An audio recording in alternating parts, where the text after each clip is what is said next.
You know, it is a fact that adapting a video game to the big screen is always risky business. Typically sucks. Typically sucks. And so here we are once again with a video game adaptation, Uncharted, directed by Ruben Fleischer, opened in theaters, and here is our real take on what may be a sucky movie or a really good one. I don't know. It was a masterpiece.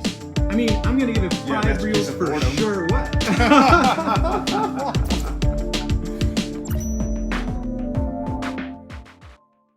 I am a huge fan of the Uncharted video game series. I have played all 4 Uncharted games. Obviously, I was very much looking forward to this movie because of that reason, although I knew deep down inside that wasn't probably going to get anything really special here, and that is in fact the case.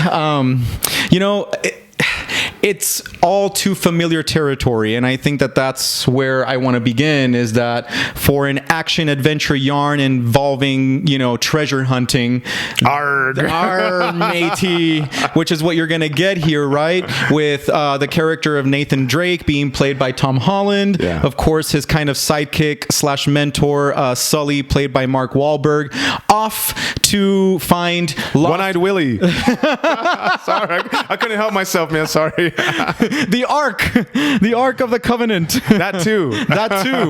All of them. The Fountain of Youth. While we're at it, but no, yeah. So they're off to find.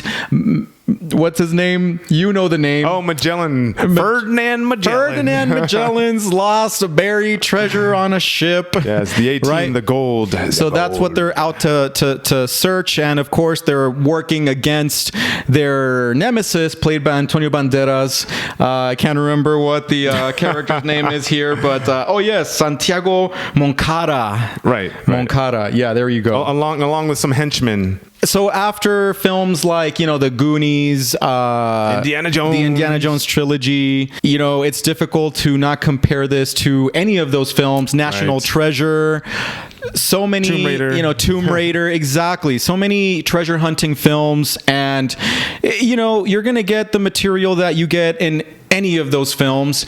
It seems to me like in all of those movies, there's deep flaws, but there's also like saving graces, if you will. The characters.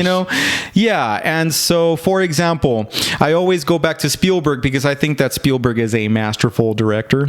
And with Indiana Jones, of course, I think that he amped it up with good comedy and good suspense and good intrigue, right? And all of these movies have, like you said, a campiness to them, and this is definitely like bordering on B movie, but that's what this movie is lacking in my eyes, Yeah, I mean, yeah. I've never played the Uncharted games, so I had nothing to compare it to.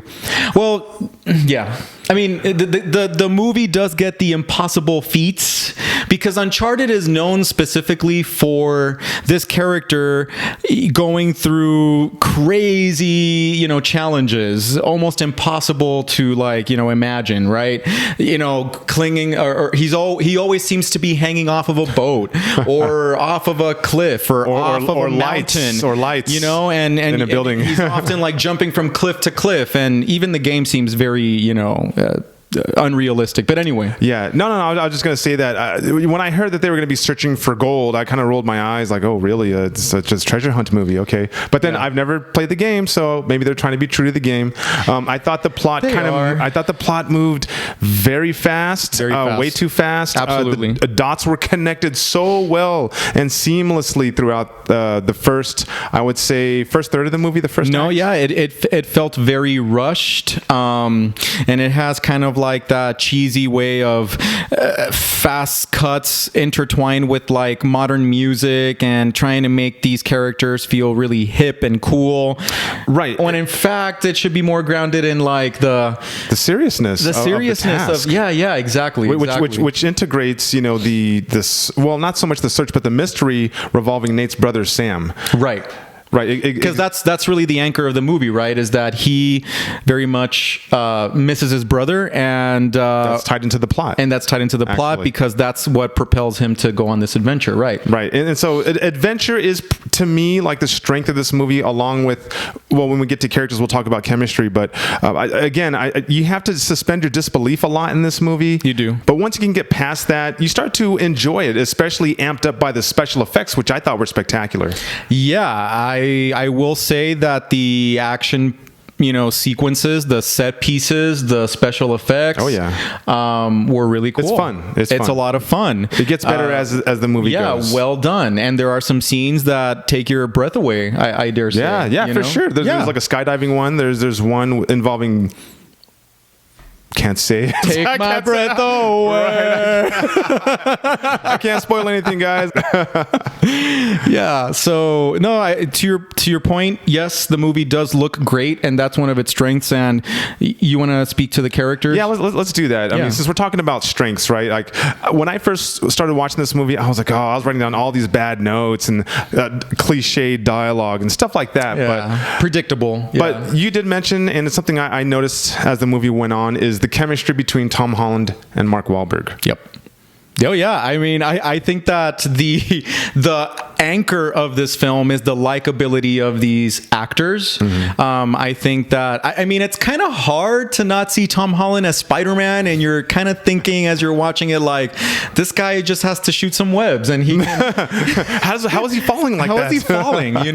But no, I think that Tom Holland is very likable. I think that Mark Wahlberg meets him halfway. Mm-hmm. I think that the two of them together are great. They should do more movies. They should do more movies. And Antonio Banderas, and he's not in the movie a whole lot, but he's in the movie enough, and I feel like he does a great job as a villain. There's nothing really special here, though, other than those two aspects, the special effects and the actors. You see Tom Holland as a completely different character than Peter Parker. He's a guy who he steals sometimes, and sometimes he's a little double crossing. Although you see that's not really his nature, but he does these things.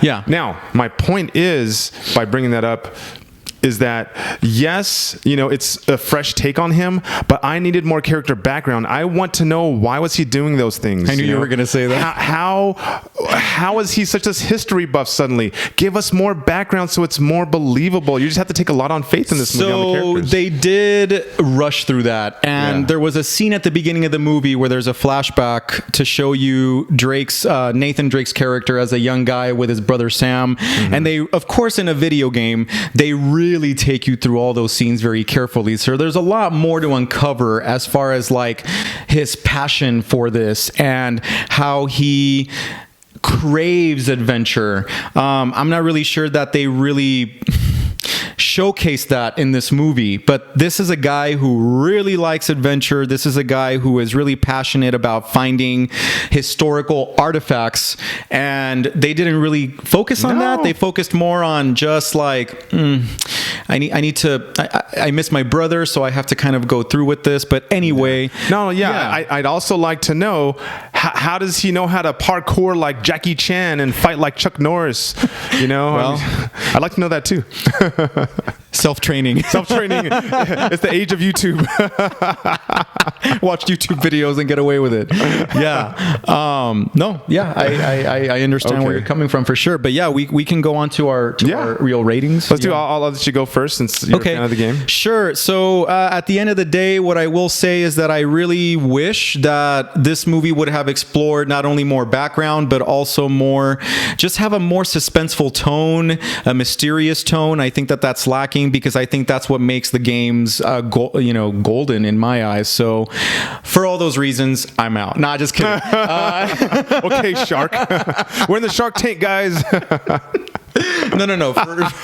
For all those reasons, I'm going to give this movie 3 reels out of 5. Okay, all right. You took my rating. I'm going to give it a 3 as well. Okay. If you would have asked me in the first, 35 minutes, I would have said this is a 2. But no, it gets better, and for all the reasons we said, the acting really kind of buoys it. The adventures got better, and so yeah, you get a 3. It's not a movie I'll watch again. They do make you think that there might be follow-ups to this movie, so hopefully they'll watch our video, take our critique, and make him better. One thing I didn't expect is an end credit scene, but I immediately knew what they were going to showcase. I told Of course, you. we've I seen was lots like, of movies. Yeah. So I was like, that's what's going to happen. Yeah. But, you know. Oh, for Uncharted fans, there's an Easter egg. Oh, yeah. In the middle of the movie. In the middle of the movie, there is a pleasant surprise for true video game Uncharted fans. There So you go. make sure that you pick that up. Right. Yeah. Okay. Yeah. So anyway, leave a comment below. Let us know what your thoughts are for this video game adaptation, Uncharted. And don't forget to look us up on social media. We're on Facebook and TikTok at Real Screeners and Instagram, real.screeners. And how dare I forget to ask you guys at the very beginning to subscribe to the channel if you like our content. How dare hit that you. like button, I know, and hit that bell button so that you know every time we upload a video. And lastly, as we always do, we're going to plug in our realscreeners.com website where we have original movie mashups, guys. I'm wearing one right now. It's a video game mashup. It is re-envisioned video game characters here, trying to stick with the theme of video games. So check this out. Cortana, Princess Peach, Zelda. Oh, I was gonna make them try to figure it out for a prize. man, That's of course okay. I know. I'll wear it again. So check out the store, guys, and check us out next time for our next Real Take on Movies.